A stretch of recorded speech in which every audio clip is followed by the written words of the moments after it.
พื่อนของน้องกับสภาพแบบนี้เลยพี่น้องนี่เนาะก็เป็นครอบครัวที่ยังขาดเกินแห้งนะพี่น้องตัวน้องเคยนอนอยู่บนอยู่นี่เฮือนตัวนี้เคยนอนอยู่นี่บ่เคยน้องเบลเคยมานอนมาอยู่นี่เคยมาลิ้นมาเยี่ยมยามเนาะแม่แต่ว่าเฮือนตัวเจ้าลงไปนอนตัวนี้หันเฮ็ดใหม่ๆบ่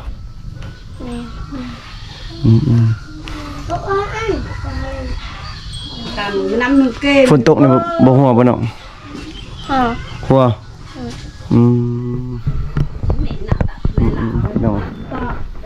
เป็นซ่านของน้องครับเป็นจังซี่เด้อพี่น้องตัวนี้คือบ่ใส่ผ้านี่มันออกเบิดบ่มันออกเบิดเนาะ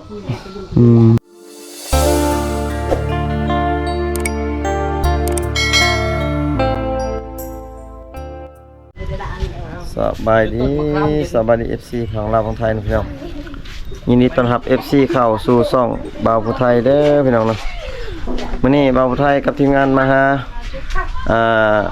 น้องนานเนาะถึงบ้านเลยพี่น้องนี่ทีมงานจะได้ไกลบ่สุดยอดไกลเนาะไกลเส้นทางไกลแต่บรรยากาศหมู่บ้านเพิ่นได้สุดยอดแต่ว่าอากาศร้อนซื่อๆแม่นร้อนแฮงไปบรรยากาศยามหนาวสุดยอดเลยแหละแม่นพี่น้องตอนนี้ก็ทีมงานมาฮอดเฮือนของน้องแล้วพี่น้องเห็นสภาพเฮือนน้องเลยเนาะหมุนเยอะเป็นสภาพน้องแล้วคุณบ่ไปติดตามมาชมกันนะพี่น้องเนาะเป็นจังได๋กะนี่แหละอยู่กับน้องนานนี่แหละพี่น้องเป็นจังได๋กะไปติดตามชมกันพี่น้องเนาะสบายดีน้องนานสบายดีโอ้เฮือนน้องนี่มี2หลังเนาะโดยน้องนอนอยู่ไสน้องนอนอยู่นี่เฮือนนี่เนาะตัวนี้เฮ็ดใหม่เฮือนน้องก็เป็นเลยพี่น้องมันก็แม่เพิ่นเนาะถ้าเฮ็ดกินนี่น้องเฮ็ดเป็นบ่ลืมเลยประมาณกันแสดงว่าเมารถประจักษ์นี่คิดประมาณน้ำกันที่3คนเลยนี่เอ้าคนบ้านนี่บ่น้องบ่มีเอื้อยบ่มีหยังเนาะมีแต่ผู้เดียวน้องเนาะเอื้อยกกเนาะเที่ยวบ่แล้วละมาจันมาชวนฮะนี่น้องเป็นน้องไว้บ่นี่คนที่ติดจับจะงัวแล้วโอ้ตกเพื่อนซ่านกันสิเลยพี่น้องได้ไงจะได้เลี้ยงงัวสบายดีบ่าวสบายดีน้องเบล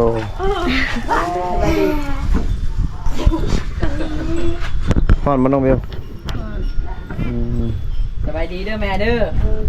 น้องเบลแม่ของน้องนานนี่เป็นอันนั้นเป็นอะไรเป็นนาซาจ้ะบ่เนี่ยเป็นหญ้าเป็นหญ้าบ่น้อยข้าวบ่ตรงนี้น่ากินเพื่อนน้องก็เป็นนี่เนาะ4 คน3 คนน้องเราเนาะ4 คน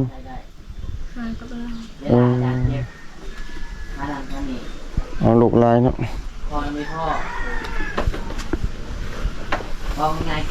ข้าวนี่บ่มีกินเลยข้าวนี่เนาะบ่มีเนาะมีอยู่แต่ว่าตำเอามากินเลยเนาะ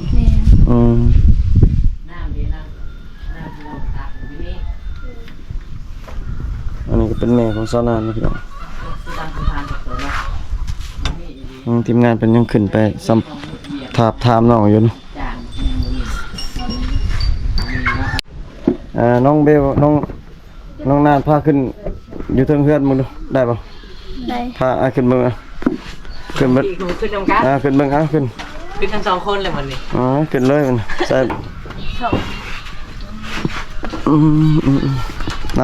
ร้านกับนาซาวหน่อยเนาะเพื่อนของน้องกับสภาพแบบนี้เลยพี่น้องเนาะก็เป็นครอบครัวที่ยังขาดเกินแห้งนะพี่น้องตัวน้องเคยนอนอยู่บนอยู่นี่เฮือนตัวนี้เคยนอนอยู่นี่บ่น้องเบลเคยมานอนมาอยู่นี่เคยมาลิ้นมาเยี่ยมยามเนาะแต่ว่าเฮือนตัวเจ้าลงไปนอนตัวนี้หันเฮ็ดใหม่ๆบ่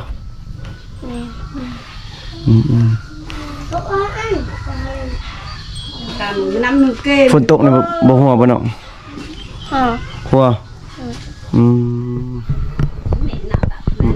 น้องกันซ่านของน้องก็เป็นจังซี่เด้อพี่น้องตัวนี้คือบ่ใส่ผ้านี่มันออกเบิดบ่มันออกเบิดเนาะครอบครัวของน้องนานก็ยังขาดเคินเนาะพี่น้องข้าวน้ำซ้ำปลาก็แต่งอยู่นี่บ่น้องเฮ็ดกินอยู่นี่เลยอยู่เฮือนน้องมีไอ้น้องมีหาคน4คนบ่4คนข้าวพ่อกินอยู่บ่น้อง บ่มีบ่กิน บ่พอกินเนาะเครื่องนุ่งแบบบ่หลายเนาะเครื่องนุ่งก็คือกันเนาะข้าวห่มก็คือสิบ่หลายเนาะหลายบ่อยู่หลายอยู่บ่ บ่ลาย บ่หลายเนาะมีแต่พ่อแต่ห่มเนาะ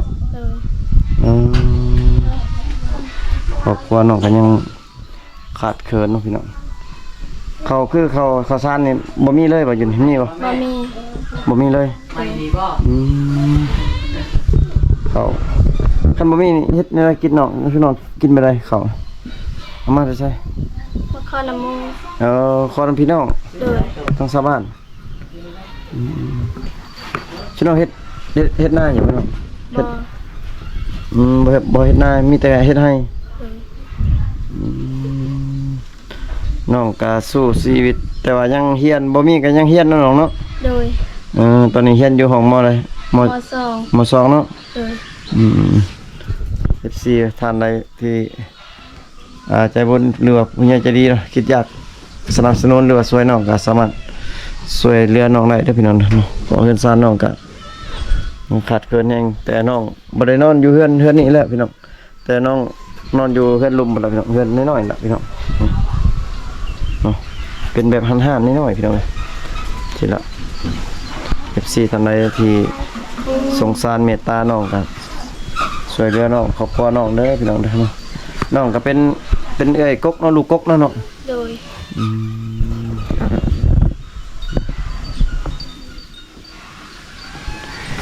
พ่อแม่น้องนี่แต่ละมื้อเขาเจ้าเฮ็ดหยังเขาหาเงินมีทางเขาหาเงินบ่ บ่มี บ่มีเลยเนาะรับจ้างก็บ่มีเนาะ โดย มันบ่มีบ่อนหาเงินเนาะน้องเนาะ โดย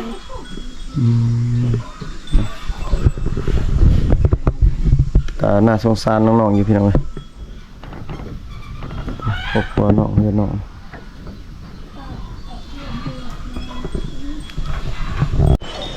นี่ก็เป็นรอบๆทางเฮือนของน้องนานเนาะพี่น้องทางหลังเฮือนของน้องนานเนาะบ้านของนี่ก็เป็นเฮือนของชาวบ้านนะพี่น้อง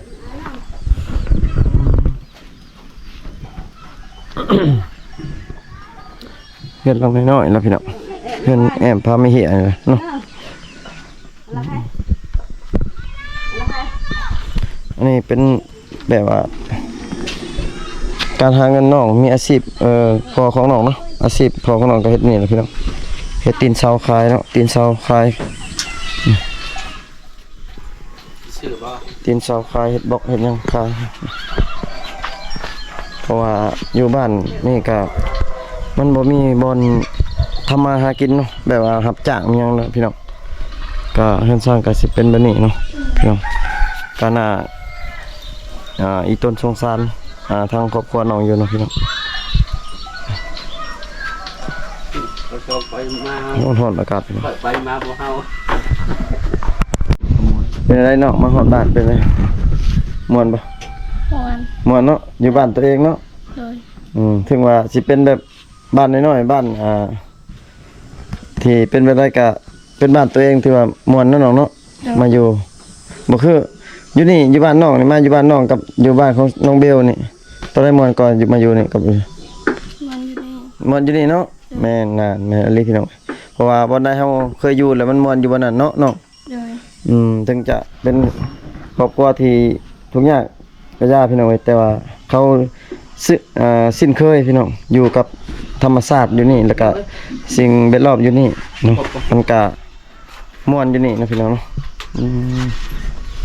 นี่ล่ะวันนี้ว่าเฮือนนี่ได้น้องนอนเนาะ โดย พ่อแม่นอนอยู่นี่คือกันบ่พ่อแม่นอนใช่นอนอยู่เทิงบ่ฉันน้องนอนนี่ ไปเดี๋ยวนี้ พอนอนอยู่นี่ โดย น้องก็นอนอยู่นี่ บ่มี น้องนอนพุ่น เออ น้องนอนอยู่เทิง เออ พ่อกับแม่นอนอยู่นี่ เออ น้องนอนใช่ไหมนอนอยู่เทิงพวกเพื่อนๆพวก แม่น พี่น้องน้องนอนอยู่นี่ผ้าห่มยังกับบ่มีบ่น้อง โดย โอ้ผ้าห่มก็คือมีแต่อันเดียวนึงโอ้ผ้าห่มน้องก็นั่นพี่น้องเนาะน้องนานเป็นนอนเถอะอยู่นี่ล่ะพี่น้องน้องนานนอนแต่ว่าพ่อแม่น้องเพิ่นจะลงมานอนอยู่หลุมนี้เนาะพี่น้องพี่น้องก็อีตนสงสารน้องอยู่นะพี่น้องเนาะ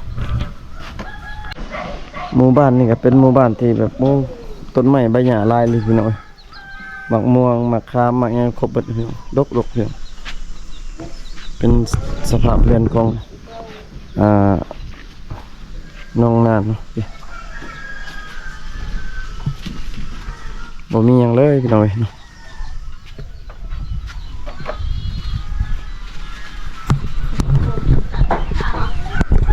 น้องเบลเมื่อยแห้งบ่คือบ่นอนนี่ฮ้อนบ่นอนนั่งยันแห้งเมื่อยแล้ว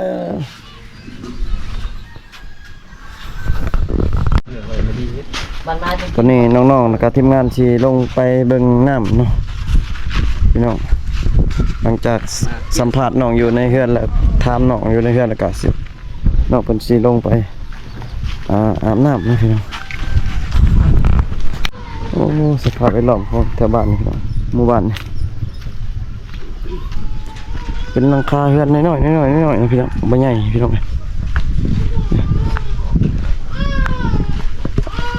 หมู่บ้านของน้องนานนะพี่น้อง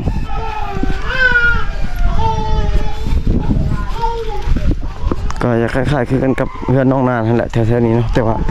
เพื่อนกระเจ้าจะเน้นหนาทาวอนกว่าเนาะพี่น้องเป็นเพื่อนแปดน้อยๆเนาะพี่น้อง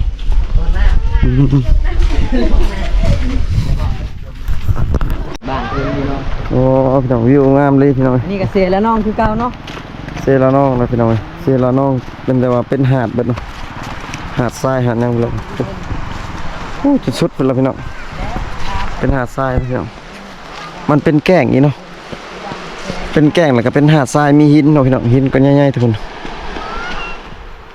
ถ้าว่ามันอยู่ใกล้ตัวเมืองนี่โอ้น่าจะเฮ็ดเป็นบ่อนแหล่งท่องเที่ยวแล้วพี่น้องขัดอันนี้พี่น้องเนาะน่าเอาเต็นท์เอาหยังเฮ็ดตูบๆน้อยๆตั้งอยู่ตอนนี้เนาะพี่น้องคือสิขัดอันนี้พี่น้อง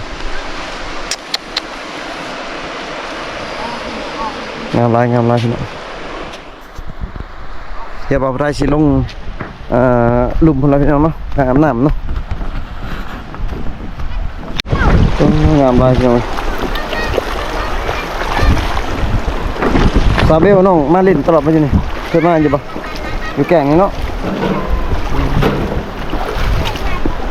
เป็นแก่งเป็นหาดพี่น้องงามหลายน้องๆเพิ่นพามาเบิ่งน้ำอยู่เพื่อนน้ำเลย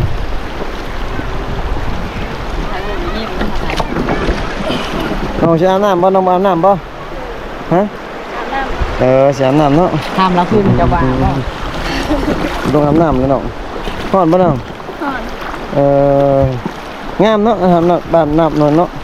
น้ำบ้านน้องนี่เนาะ แม่น โอ้งามหลายวิวโคตรได้เลย บ่ไปจัก วิวโคตรได้เลย เจ้ามากินมานะ น้องๆเพิ่นพาลงมาเบิ่งวิวตามบ้านของน้องเนาะพี่น้องงามหลายโอ้งามหลายพี่น้องไปน้องอาบน้ำน้องเบลน้องนานอาบน้ำไป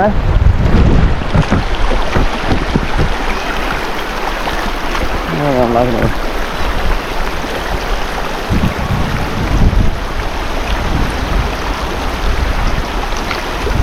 งงามหลายพี่น้องโอ้ได้ปลาลายแท้เนี่ยว่าน้องเพิ่นได้ปลา เบิ่งเด้อ โอ้ หากินเก่ง รู้ เลย จักหากินนี่เด็กเนี่ยคนอื่นมีแต่เล่น ไม่รู้จักกันยังรู้จักเลยนี่เหยียด เอ้าได้แล้ว ตกใจเลย มาเร็วโอ้ยเก่งจังเลย บาทละโตเลยเนาะโอ้ย โอ้พี่น้อง เดี๋ยวเบิ่งข้างหลังละจะใส่เหยื่อยัง นี่ บ่งบ่ โอ้ นี่คือเหยื่อบ่งเนาะบ่งน้ำ ลองแล้วมันเกาหูจะได้มันราปลาถึงมันก็แกนี่แกวินเลยอะไร ชิดเดี๋ยวเบิ่งกัน เราอัดไว้เลย จับ เลยอัด มัน หนึ่งตายว่ะ แบบ อัดมีสูตรมาได้ครับ เบิ่งละ10 ปลาเนาะ เราจะไปบนอื่นป่ะ อยู่นี่ ว่าสิ เราญาติมั้งเย็นทางนี้พี่น้อยเป็นน้ำเตือนนะพี่น้องโอ้เย็นตักมาเลยพี่น้องลงไปอ๋ออาบน้ำก่อนพี่น้อง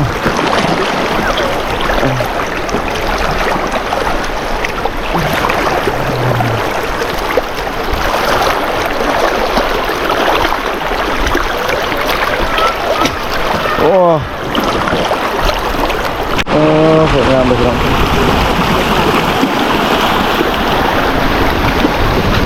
อยู่ได้เลย กินก็ได้ แล้วมันไม่ยังเก็ตนะ ตอนนี้กำลังสิกับเพื่อนเนาะพี่น้องกับเพื่อนของน้องนานเนาะพี่น้องเพราะว่าทีมงานอาบน้ำเรียบร้อยแล้วพี่น้องเนาะไปเจอกันอยู่เพื่อนของน้องนานนะพี่น้องตอนนี้ทีมงานก็ขึ้นมาเตเซ่แล้วพี่น้องเนาะกลับมาอยู่เพื่อนของน้องนานแล้วพี่น้องทีมงานจะได้เฮ็ดซีนกินเนาะซอยซีนกินนี่สิซอยจุพี่น้องเอ้ยกินอยู่เพื่อนของน้อง กินกองคุณแม่พูดแล้วให้พายกระตามแล้ว แสดง ไม่ดีลูกสาวสาวติ น้องแม่น สาวตินะ น้องเมีย ร้านจะดี สู้ โอ้ยบอกตะกี้เนาะ เป็นป่ะน้องเมียมันสู้ป่ะเป็นป่ะ ยัน คือกันตอนนี้ทีมงานมาอยู่เพื่อนของน้องกำลัง น้องนานแล้วพี่น้องสิซอยเสียนเนี่ยเนาะ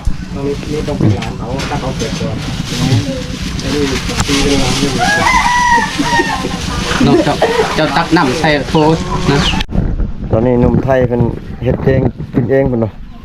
กินสีมือหนุ่มลาวบ่แซ่บเพิ่นเนาะ เขาไม่ทำอะไรทำอย่างนี้ให้ นี่ ทำอาหารอยู่แล้วเนาะคิดไปเยอะโอเค สินงัวมากินดาดด้วยนะพี่น้องกินอยู่เพื่อนน้องนานนี่แหละพี่น้อง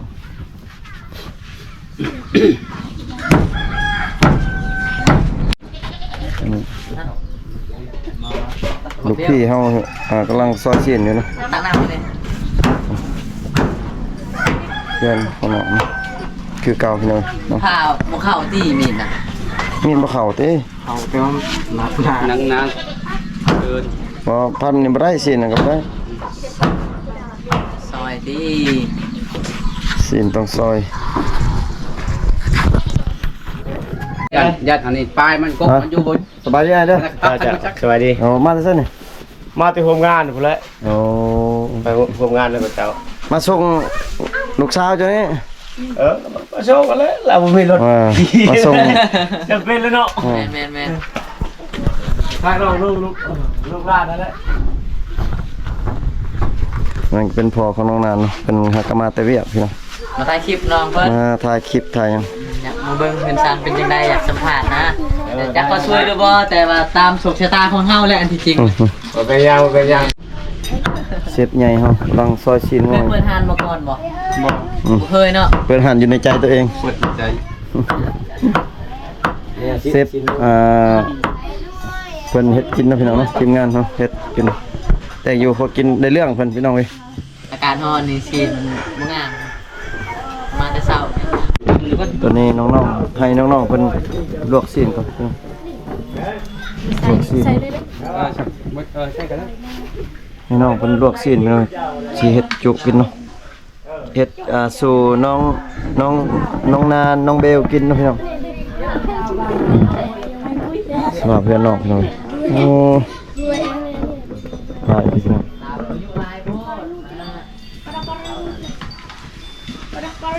รอทากินจังพี่น้องให้น้องเบลลวกก่อนพี่น้องเนาะอ้าวมาเด้อพี่น้องเด้อมากินด้วยกันนี่ ข้าว ใส่จุมาใส่จุลวกจุ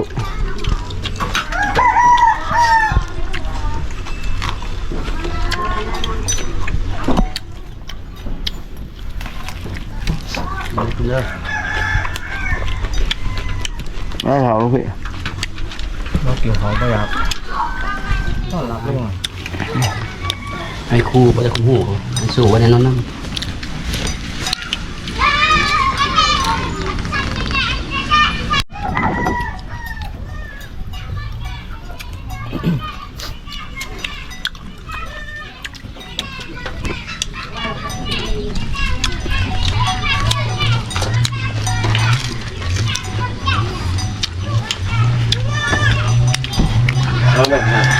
เอามากินกัน จับให้ยัง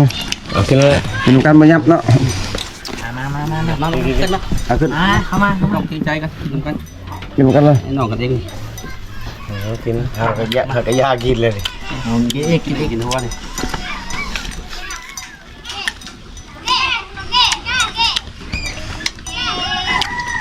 โอ้แซ่บได้ฝีมือเพิ่นเฮ็ดบ่ธรรมดาเลยบ่